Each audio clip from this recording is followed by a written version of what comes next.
pane tsaona yaitika nhasi veduwe zvinosiririsa bhazi raparara. Asi chinhu chandazonzwa ndechekuti pavanhu vanga vari ipapo hapana afa zvake, hapana kuzorekodwa rufu, asiwo pane vanhuwo vakuvara naconductor. Ndo situation iripo muri Zimbabwe. Masanganiro endaita akanyorwa nenyaya iyi paNewsday Zimbabwe, panga pakanyorwa kunzi a Karoi bound Mandaza Ellsbury cross-border bus from South Africa was involved in an accident at Kasimure, Urungwe district. No deaths have been reported, but several people, including the conductor, were injured.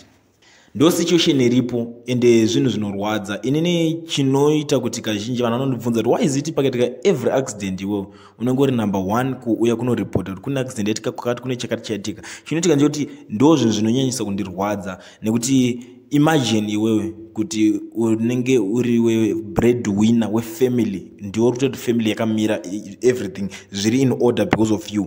Vanozongonzwa kwavari koko nekoko kunzi akusisina breadwinner. Imagine the pain yacho kuti inosara ine vanhu ivavo. Unonzwa kuti uchine mukaka wewe kana kuti Ijipita yamanga muchigara mairi akusisina. Vakutotangidza life kubva pavanga vari, kana kuti alright ndiwe mubereki ungava uri ungonzwa kuti baba akusisina, kana kuti nzi uri shirikadzi kuchengeta vana zvozongonzwa kukwira bhazi ubva utonzi vana vongori kana vakutoudzwa kwavari ikoko kunzi amai akusisina. Ndo zvimwe zvinhu zvinondirwadza. So zvinhu izvozvo ndosaka uchiona every time ndinotomeka sure kuti paitika accident hapana munhu akuwara here chichaitika. Nditry kuda kuti maZimbabweanswo futi tikatichivazivisa kuti right kwaitika accident yakadai sokwa pavanozodhiraivhawo kana pakufambawo nedzimotikari dzavo vanofamba vachinyatsonzwisisa kuti vakomana zviriko zvinhu izvi ende anything can happen. So